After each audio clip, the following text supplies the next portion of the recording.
요즘 뉴스를 보면 고령화 문제를 다루는 기사가 정말 많죠. 예전에는 이런 이야기가 먼 미래처럼 느껴졌을 수도 있지만 이제는 우리 바로 앞에 닥친 현실이 되었어요. 주변을 둘러보면 부모님, 조부모님뿐만 아니라 길거리, 대중교통, 시장에서도 노인 인구가 확실히 많아졌다는 걸 실감할 수 있을 거예요. 그런데 이게 단순히 나이 든 사람이 많아진다는 의미일까요? 그렇지 않아요. 고령화는 단순한 인구 변화가 아니라 경제, 노동시장, 복지, 의료, 그리고 세대 간 갈등까지 사회 전체에 걸쳐 영향을 미치는 아주 큰 문제예요. 그렇다고 마냥 걱정만 할 수는 없겠죠. 오늘은 고령화로 인해 어떤 변화들이 일어나고 있는지, 그리고 우리는 어떻게 대비해야 하는지 차근차근 이야기해 보려고 해요. 첫째, 고령화 속도가 왜 이렇게 빠를까? 사실 고령화 자체가 문제라기보다는 너무 빠르게 진행된다는 게 더 큰 문제예요. 너무 갑자기 노인 인구가 많아지니까 사회가 제대로 대비할 시간이 부족한 거죠. 그 이유 중 하나는 낮아진 출산율이에요. 요즘 젊은 사람들은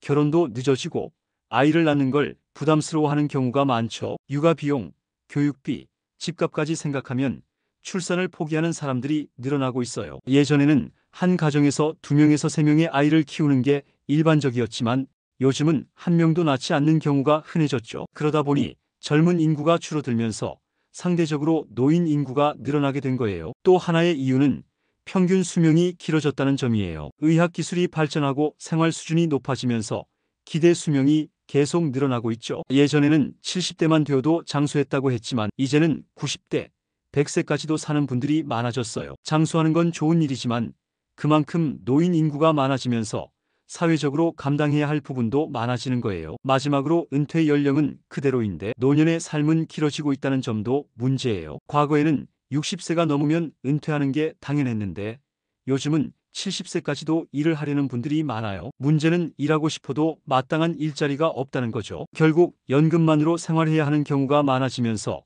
노후 준비가 부족한 분들은 경제적으로 어려움을 겪을 가능성이 커지고 있어요. 그렇다면 어떻게 해야 할까요? 출산율을 높일 수 있도록 육아 지원 정책을 강화해야 하고 노인들도 건강하게 오래 살 수 있도록 예방의료와 건강관리를 체계적으로 지원해야 해요. 그리고 은퇴 후에도 적절한 일자리를 가질 수 있도록 맞춤형 일자리 환경을 만들어야겠죠. 둘째, 노인 빈곤 문제는 얼마나 심각할까? 흔히 노년은 편안하게 살아야지라고들 하지만 현실은 그렇지 않아요. 한국의 노인 빈곤율은 OECD 국가 중에서 가장 높은 수준이에요. 가장 큰 이유는 연금만으로 생활하기 어렵다는 점이에요. 국민연금을 받으면 되지 않냐고 생각할 수도 있지만 실제로 평균 연금 수령액이 50만 원에서 100만 원 정도밖에 안 돼요. 이걸로 월세 내고 생활비 쓰려면 빠듯하죠. 서울 같은 대도시에서는 거의 불가능에 가깝고 지방에서도 부족한 경우가 많아요. 그래서 노인들도 일하고 싶어 하지만 문제는 할 수 있는 일이 많지 않다는 거예요. 일자리 시장이 젊은 사람 위주로 돌아가다 보니 노인들에게 맞는 일자리가 거의 없어요. 그러다 보니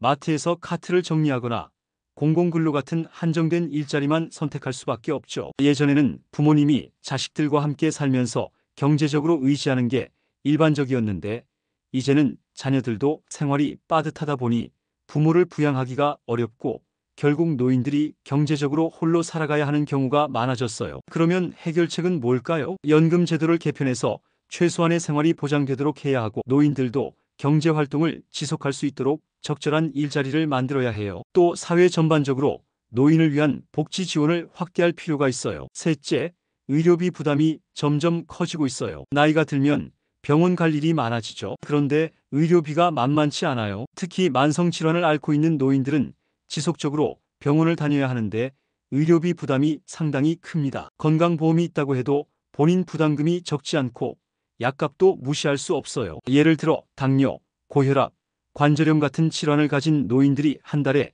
약값과 병원비로 몇십만 원을 쓰는 경우도 많아요. 그러다 보니 아파도 병원 가는 걸 미루거나 약을 덜 먹는 분들도 있어요. 그렇다면 어떻게 해결해야 할까요? 노인 의료비 부담을 줄이기 위해 건강보험 혜택을 확대하고 예방의료 시스템을 강화해야 해요. 미리 건강을 관리하면 큰 병을 예방할 수 있고 결국 전체적인 의료비 부담도 줄어들 수 있겠죠. 넷째, 세대 간 갈등도 고령화와 함께 심화되고 있어요. 젊은 사람들은 노인을 복지만 받는 세대라고 생각하는 경우가 많고 노인들은 젊은 세대가 책임감이 부족하다고 생각하는 경우도 많아요. 사실 이런 갈등은 서로의 입장을 이해하지 못해서 생기는 경우가 많죠. 그렇다면 어떻게 하면 이런 갈등을 줄일 수 있을까요? 세대 간 대화를 늘릴 수 있는 프로그램을 확대하고 노인과 젊은 세대가 함께 협력할 수 있는 기회를 늘리는 것도 좋은 방법이에요. 지금까지 이야기한 것처럼 고령화는 단순히 노인 인구가 많아지는 게 아니라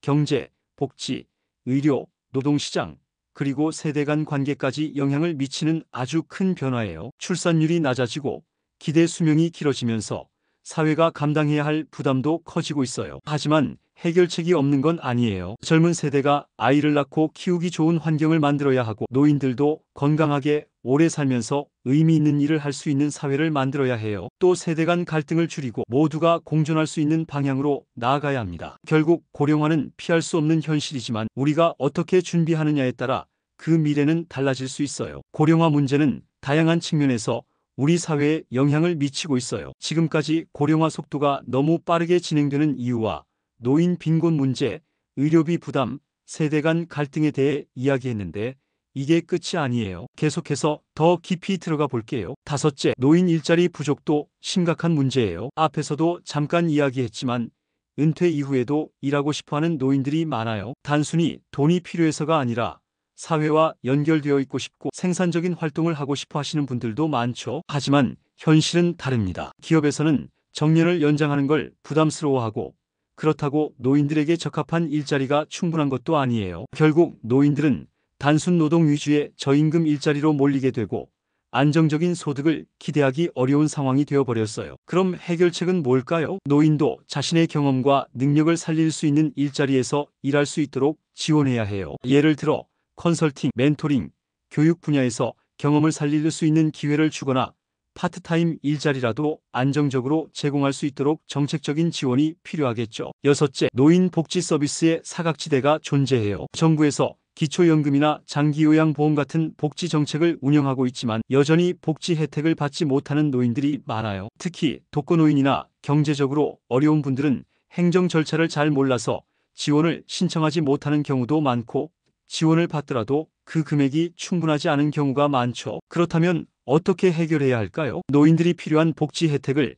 쉽게 받을 수 있도록 안내 시스템을 개선하고 복지 사각지대의 노인분들을 적극적으로 찾아내서 지원하는 체계가 필요해요. 예를 들면 지자체에서 직접 방문 상담을 하거나 마을 단위로 복지 네트워크를 구성해서 지역사회가 함께 돌볼 수 있도록 하는 거죠. 일곱째, 노인의 고독사 문제도 점점 심각해지고 있어요. 예전에는 대가족이 일반적이었지만 지금은 핵가족화가 진행되면서 혼자 사는 노인이 많아졌어요. 그러다 보니 사회적 관계가 줄어들고 점점 고립되는 경우가 많죠. 고독사가 사회적 문제로 떠오른 이유도 여기에 있어요. 혼자 사는 노인들이 많아지면서 이웃과의 교류도 줄고 가족과도 자주 연락하지 않다 보니 건강이 나빠져도 방치되는 경우가 많아요. 해결책은 간단해요. 노인들이 사회와 연결될 수 있도록 지원해야 해요. 동네 복지관에서 정기적으로 방문하거나 지역 커뮤니티 활동을 활성화해서 혼자 사는 노인들이 외롭지 않게 도와주는 거죠. 여덟째, 노인들의 디지털 격차 문제도 빼놓을 수 없어요. 요즘은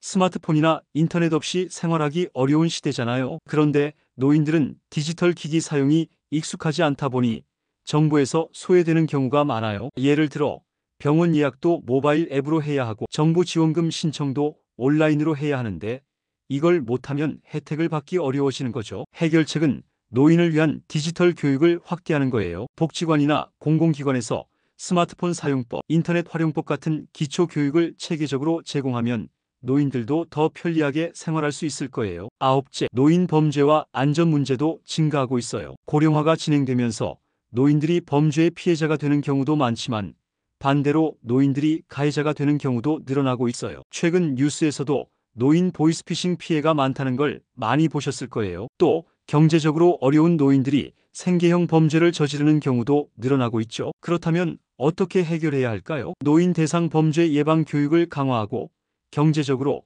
어려운 노인들에게 더 나은 지원을 제공해야 해요. 열째, 고령화는 결국 사회 전체의 변화를 요구하는 문제예요. 지금까지 이야기한 것처럼 고령화는 단순히 노인이 많아지는 게 아니라 경제, 노동시장, 복지, 의료, 그리고 세대 간 관계까지 영향을 미치는 문제예요. 출산율이 낮아지고 기대 수명이 길어지면서 우리가 감당해야 할 부담도 커지고 있죠. 하지만 해결책이 없는 건 아니에요. 젊은 세대가 아이를 낳고 키우기 좋은 환경을 만들어야 하고, 노인들도 건강하게 오래 살면서 의미 있는 일을 할 수 있는 사회를 만들어야 해요. 또 세대 간 갈등을 줄이고 모두가 공존할 수 있는 방향으로 나아가야 합니다. 결국 고령화는 피할 수 없는 현실이지만 우리가 어떻게 준비하느냐에 따라 그 미래는 달라질 수 있어요. 오늘 이야기 조금이라도 도움이 되셨다면 좋겠네요. 그리고 마지막으로 구독과 좋아요, 알림 설정까지 부탁드립니다. 더 좋은 콘텐츠로 다시 찾아뵙겠습니다.